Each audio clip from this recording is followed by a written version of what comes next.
Ya, sementara itu pemirsa, Andre Ango dampingi PDI Perjuangan Manado untuk daftarkan bakal calon legislatif di KPU Kota Manado pada Kamis 11 Mei 2023. Sementara itu Richard Sualang selaku Ketua DPC PDIP Manado menargetkan 20 kursi di DPRD Manado atau naik sekitar 100% dari perolehan kursi sebelumnya.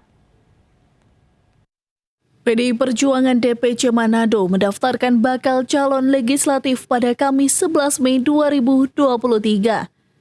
Nampak Andre Ango turut mendampingi Richard Sualang, Ketua DPC PDI Perjuangan Kota Manado.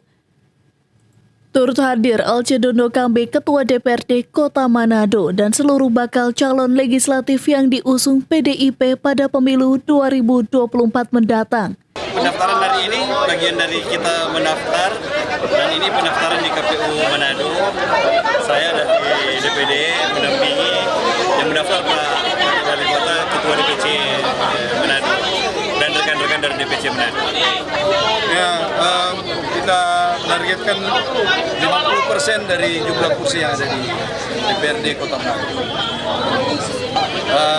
40 jadi 50%. Dengan target 20 kursi, artinya PDIP Manado membidik 50% kursi di DPRD Kota Manado.